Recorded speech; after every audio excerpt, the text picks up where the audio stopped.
Iran ने America और Israel को कड़ी चेतावनी जारी करते हुए कहा कि अगर उन्होंने ईरान पर किसी भी तरह का हमला किया तो उसका जवाब पहले से कहीं ज्यादा शक्तिशाली और विनाशकारी होगा। यह बयान इस्लामिक रिपब्लिक आर्म्ड फोर्सेस के जनरल स्टाफ की ओर से इराक से ईरानी युद्धबंदियों की रिहाई की सालगिरह के अवसर पर आया है। आर्म्ड फोर्सेस के जनरल स्टाफ अब्दुल रहीम मौसवी ने कहा, हमारी सैन्य ताकत पहले से कहीं अधिक उन्नत और तैयार है। यदि अमेरिका और इसराइल ने हमारी संप्रभुता पर हमला करने की हिम्मत की तो हमारा जवाब इतना कड़ा होगा कि दुश्मन को इसका अंदाजा भी नहीं होगा। उन्होंने बयान में ये भी कहा कि ईरान की सेना हर तरह की चुनौती का सामना करने के लिए पूरी तरह से तैयार है और क्षेत्र में किसी भी आक्रामकता को बर्दाश्त नहीं किया जाएगा। ये चेतावनी उस समय आई है जब मिडिल ईस्ट में तनाव चरम पर है। हाल के महीनों में इसराइल ने ईरान के परमाणु ठिकानों पर कई हवाई हमले किए हैं, जिन्हें इसराइल ने ईरान के परमाणु हथियार विकसित करने की संभावित कोशिशों को रोकने के लिए जरूरी बताया। दूसरी ओर ईरान ने भी जवाबी हमले किए थे और इसराइल के कई शहरों को दहला दिया था और अब उन्होंने एक बार फिर से धमकी दी है। ईरान लंबे समय से दावा करता रहा है कि उसका परमाणु कार्यक्रम पूरी तरह से शांतिपूर्ण उद्देश्यों के लिए है, जैसे कि ऊर्जा उत्पादन या चिकित्सा अनुसंधान जैसे कामों के लिए। हालांकि अमेरिका और इसराइल सहित कई पश्चिमी देशों का मानना है कि ईरान गुप्त रूप से परमाणु हथियार विकसित करने की कोशिश कर रहा है। इस मुद्दे पर दोनों पक्षों के बीच लंबे समय से तनाव बना हुआ है। ईरान के supreme leader Ayatollah Ali Khamenei ने भी हाल ही में एक भाषण में कहा था कि अमेरिका और इसराइल के खिलाफ हमारी जवाबी कार्रवाई पहले से भी ज्यादा घातक होगी।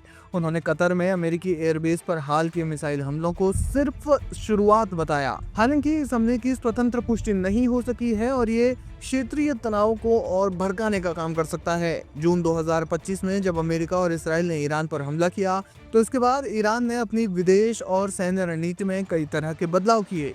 ईरान ने अंतर्राष्ट्रीय मंचों पर अमेरिका और इसराइल को घेरा। इस जंग में ईरान के सामने कई तरह की चुनौतियां आई, जिसके बाद ईरान ने अपनी सैन्य ताकत को मजबूत किया है और वो लगातार इसे मजबूत कर रहा है।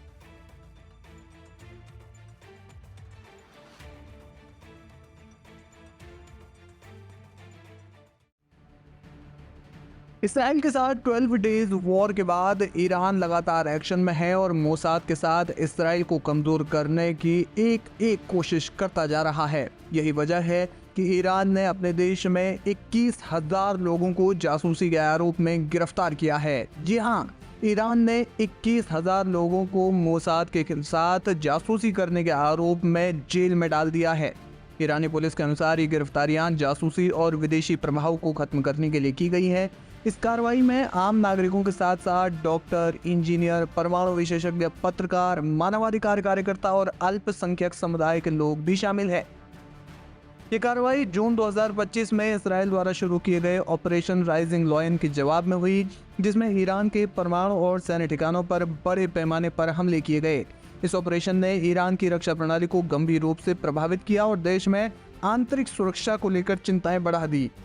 इसके बाद ईरानी सरकार ने देश में जासूसों और विदेशी ताकतों के सहयोगियों के खिलाफ सख्त कदम उठाने का फैसला किया। ईरानी पुलिस ने दावा किया कि इस अभियान में जनता से प्राप्त सूचनाओं ने महत्वपूर्ण भूमिका निभाई। उनके अनुसार पिछले साल की तुलना में 41% ज्यादा नागरिकों ने जासूसी गतिविधियों की सूचना दी, जिसके आधार पर छापेमारी की गई।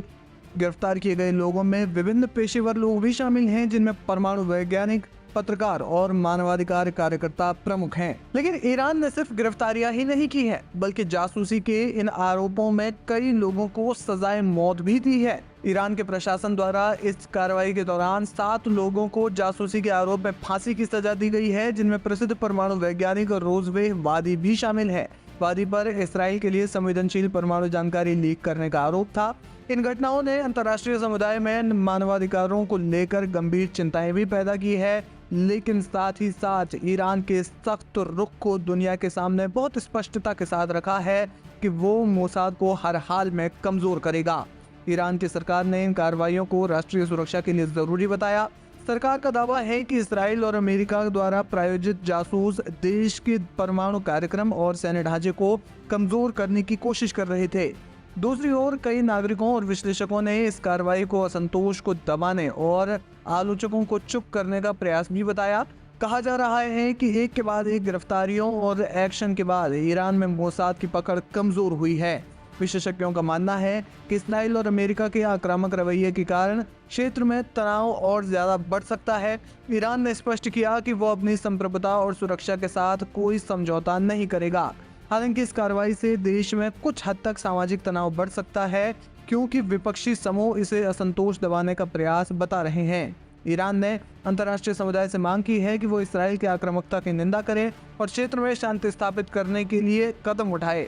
साथ ही सरकार ने चेतावनी दी है कि विदेशी साजिशों के खिलाफ ऐसी कार्रवाइयां भविष्य में भी जारी रहेंगी। माना जा रहा है कि ईरान के पास एक लंबी लिस्ट आगे भी तैयार है, जिसमें की और गिरफ्तारियां आगे हो सकती हैं। आपको बता दें कि ईरान के नागरिकों ने प्रशासन को जानकारियां दी है और इसी के आधार पर ईरानी पुलिस कार्रवाई कर रही है। जिन पर आरोप सिद्ध हो रहे हैं उनके खिलाफ एक्शन हो रहा है। ईरान ने साफ कह दिया है कि इस तरह की कार्रवाइयां आगे भी जारी रहेंगी और जिस तरीके से ये कहा जा रहा है कि ईरान के पास अभी भी जासूसी के आरोप में शामिल होने वाले लोगों की लंबी फहरिस्त तैयार है, उसके बाद ये लग रहा है कि इस तरह का जो एक्शन है वो आगे जारी रहेगा और तब तक जारी रहेगा जब तक ईरान अपने सिस्टम से मोसाद का सफाया नहीं कर लेता। कभी एक दूसरे के कट्टर दुश्मन रहे इराक और ईरान अब मजबूत दोस्त हैं। इराक में ईरान समर्थित लोगों की कमी नहीं है तो ईरान में भी ऐसा ही है। दोनों सरकारें एक दूसरे के साथ संबंधों को बेहतर करने की कोशिशों में लगी रहती हैं और इसी कड़ी में ईरान और इराक ने एक बड़ा समझौता कर लिया है जो अमेरिका को खटक रहा है। दरअसल इराक और ईरान ने अपनी 1400 किलोमीटर लंबी साझा सीमा पर सुरक्षा सहयोग को मजबूत करने के लिए एक नया समझौता ज्ञापन यानी MOU साइन किया है। ये समझौता 11 अगस्त 2025 को बगदाद में इराकी राष्ट्रीय सुरक्षा सलाहकार कासिम अल अराजी और ईरान की सर्वोच्च राष्ट्रीय सुरक्षा परिषद के सचिव अली लारिजानी की उपस्थिति में हुआ। इराकी प्रधानमंत्री मोहम्मद शिया अल सुदानी ने इस समझौते को दोनों देशों के बीच ऐतिहासिक करार देते हुए कहा कि ये क्षेत्रीय स्थिरता और आपसी भरोसे को बढ़ाएगा। क्यों किया गया समझौता? ये समझौता मार्च 2023 के एक पिछले करार का विस्तार है जिसमें दोनों देशों ने सीमा पर निगरानी और नियंत्रण को कड़ा करने पर सहमति जताई थी। ईरान का मानना है कि कुर्द विपक्षी समूह जो उत्तरी इराक में सक्रिय है, अमेरिका या इसराइल के साथ तनाव बढ़ने पर सीमा पार घुसपैठ करते हैं। इस समझौते के तहत दोनों देश संयुक्त सैन्य गश्त, खुफिया जानकारी साझा करने और सीमा पर अवैध गतिविधियों जैसे हथियार तस्करी और आतंकवादी गतिविधियों को रोकने के लिए मिलकर काम करेंगे। इराकी अधिकारियों ने बताया कि यह समझौता दोनों देशों के बीच व्यापक रणनीतिक सहयोग का हिस्सा है जिसमें व्यापार, ऊर्जा और क्षेत्रीय सुरक्षा शामिल है। इराक के लिए यह समझौता इसलिए भी महत्वपूर्ण है क्योंकि वो अपने पड़ोसी देशों के साथ संतुलित संबंध बनाए रखना चाहता है, खासकर ईरान के साथ जो उसका प्रमुख व्यापारिक साझेदार है। हालांकि इस समझौते ने अमेरिका में चिंता की लहर पैदा कर दी है। मीडिया रिपोर्ट्स के मुताबिक अमेरिकी विदेश मंत्रालय के प्रवक्ता ने बताया कि इराक को अपनी संप्रभुता का सम्मान करना चाहिए, लेकिन ईरान के साथ गहरा सहयोग क्षेत्रीय स्थिरता को खतरे में डाल सकता है। सवाल ये है कि अमेरिका को ईरान इराक का समझौता क्यों खटक रहा है? जानकार मानते हैं कि अमेरिका को डर है कि समझौते से इराक में ईरान का प्रभाव और ज्यादा बढ़ जाएगा, जिससे इराक में मौजूद अमेरिकी सैन्य और राजनयिक हितों को खतरा हो सकता है। इराक में अभी भी करीब 2500 अमेरिकी सैनिक तैनात हैं जो मुख्य रूप से आतंकवाद विरोधी अभियानों और इराकी सेना को प्रशिक्षण देने में लगे हैं।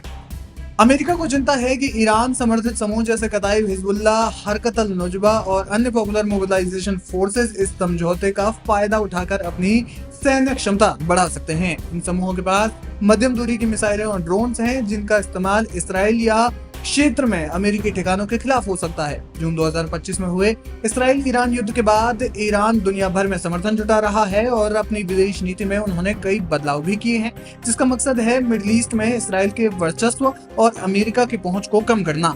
कहा जा रहा है कि ईरान इराक के बीच हुआ यह समझौता उसी दिशा में एक बड़ा कदम है।